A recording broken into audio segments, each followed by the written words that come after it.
Salut tout le monde, j'espère que vous allez bien. Aujourd'hui on va parler du Boxing Day.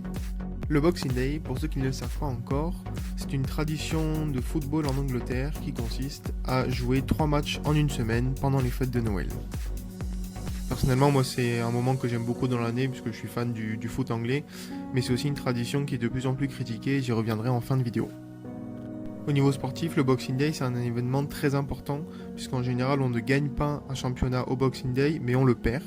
Et donc ici on va faire le point un peu sur les résultats des 3 journées du Boxing Day, les gagnants, les perdants, que ce soit pour la course au titre à l'Europe ou pour le maintien. Et à la fin je reviendrai un petit peu sur les critiques qui ont émané de ce Boxing Day cette année et des blessures. Et donc on commence avec la 19e journée de Première Ligue qui s'est déroulée du 26 au 27 décembre. Alors je ne vais pas détailler tous les résultats parce que sinon la vidéo sera beaucoup trop longue.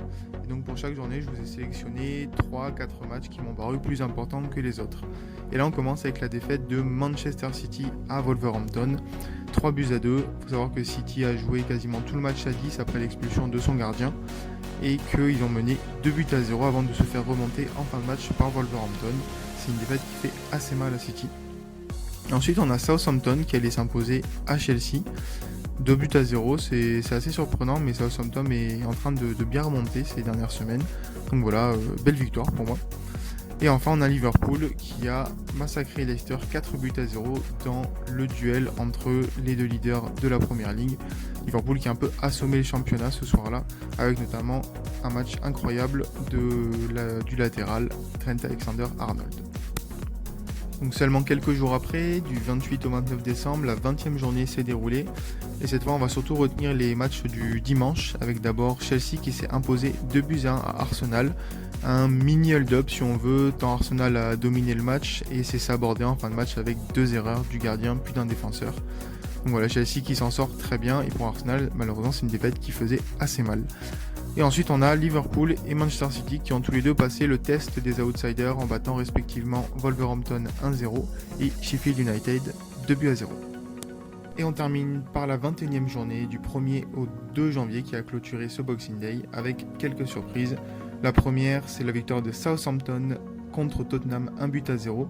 Une défaite qui fait très mal pour les Spurs qui ont également perdu 3 joueurs sur blessure, j'y reviendrai plus tard.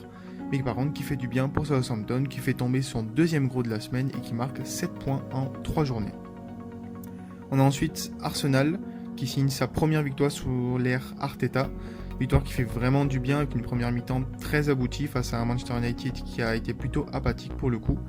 Victoire 2-0 qui relance peut-être la machine pour Arsenal.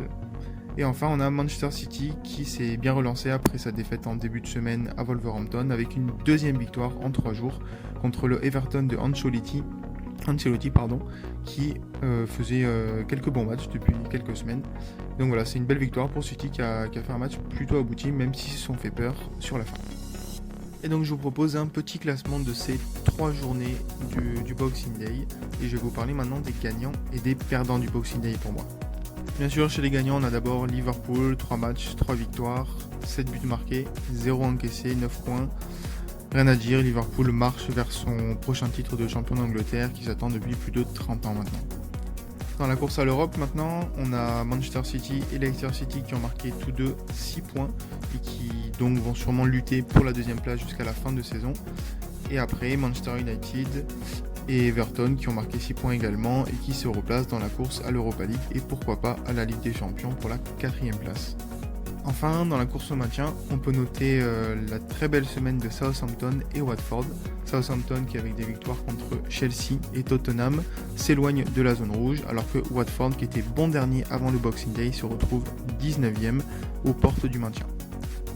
Je vais vous parler des perdants du Boxing Day d'après moi maintenant. Et en premier lieu, je vais mettre Chelsea. Alors pourquoi ? Même s'ils sont encore 4e, vous allez le voir dans le classement ensuite, ils ont pour moi perdu l'occasion de faire le trou par rapport aux autres et de sécuriser cette place de 4e qualificative pour la Ligue des Champions. Donc voilà, pour moi c'est un Boxing Day assez mitigé pour eux. D'ailleurs, on a Tottenham qui, en plus de ne pas avoir forcément marqué beaucoup de points, a perdu 3 joueurs sur blessure, Ndombele, Kane et Sissoko, des joueurs très importants. Pour moi, ça va faire très mal pour la suite de la saison. On a après Sheffield, qui était une belle surprise cette année et qui, je pense, a raté son test après des matchs contre City et Liverpool qui se sont soldés par des défaites. Enfin, dans le reste du classement, on peut noter que Burnley et Newcastle repartent du Boxing Day avec 3 défaites en 3 matchs. C'est d'autant plus inquiétant pour Newcastle qui affichait un niveau de jeu assez catastrophique. Et donc voici le classement de la Première Ligue après le Boxing Day et 21 journées avec Liverpool qui caracole en tête. Malgré un match en moins, ils ont 58 points et 13 points d'avance sur la deuxième place de Leicester City. Ils sont incroyables cette année. Leicester City et Manchester City donc qui vont sûrement se battre pour la deuxième place avec 45 et 44 points. Une grosse avance sur Chelsea qui est 4ème, 36 points.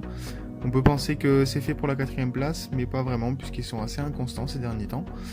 À 5 points derrière avec 31 points, on a Manchester United qui mène un groupe de 6 équipes jusqu'à Arsenal à la 10ème place à 27 points.